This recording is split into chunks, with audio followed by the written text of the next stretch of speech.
In 1930s, you could buy toothpaste that glowed, face cream that glowed, even chocolate that glowed. Companies didn't hide the radioactivity. They put it on the label as the selling point. New life energy. Special healing rays. People were brushing their teeth with the same substance that later killed factory workers in the same decade. This is the story of the moment an entire industry decided radiation was a beauty secret. 1898. Marie and Pierre Curie isolate radium. Within a few years, it's not just a scientific breakthrough, it's a full-blown cultural obsession. Early radiation therapy shows real, legitimate success shrinking tumors. That's real science, but the public and companies take that one fact and run wild with it. If a little radiation can fight cancer, more must be even better, right? By the 1920s, it's showing up in water jugs, children's toys, even butter. Nobody's regulating any of this yet. Germany, 1920s. A company called Gesellschaft, originally known for gas lantern mantles, launches Doramad toothpaste, made with thorium. The label doesn't hide the radioactivity. It says directly in plain print. Its radioactive radiation increases the defenses of teeth and gums. The cells are loaded with new life energy. Meanwhile, in Paris, a cosmetics line called Tho-Radia launches a full range, face cream, powder, soap, built around actual radium and thorium content.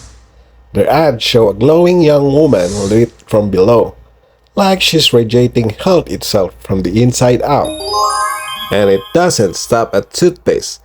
This became a full consumer category. Radium chocolate, marketed as an energy booster. Radium condoms, though it turns out most of those didn't actually contain any radium. The word alone was enough to sell them. Radium bath salts for nervous disorders, even radium cigars. Some products were legitimately dangerous. Others were just using the hype with none of the substance. Nobody buying them could tell the difference. There's one case that should have stopped all of this immediately. Eben Byers, a wealthy industrialist and amateur athlete. Byers starts drinking a radium tonic called Radithor, up to 3 bottles a day for years, believing it's a health elixir. By 1932, his jaw is literally disintegrating. Doctors had to remove parts of his skull. He dies horrifically, and his death becomes a genuine media sensation. The Wall Street Journal headline literally reads, "The radium water worked fine until his jaw came off." Around this exact same time, the same decade, sometimes the same cities, the radium girls are already getting sick. Factory workers hand painting watch dials, developing disintegrating jaws and bones fracture from radium exposure. Dentists start noticing the connection first. Patients with radiation-related jaw damage. That knowledge exists. It's published, and companies keep selling radioactive toothpaste anyway for years afterward. Here's the part that makes this even stranger. For a lot of these products, later testing found genuinely trace almost negligible amounts of radioactive material, not enough to meaningfully help you, and in some cases, probably not enough to seriously harm you either, at least not from occasional use. So the real story isn't just companies knowingly poison people, it's messier.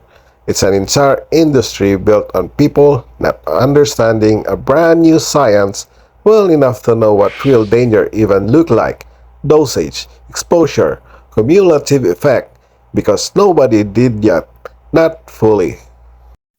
By the 1940s and 50s, As radiation sickness research piles up, the fad quietly dies. Companies discontinue the radioactive lines without much fanfare.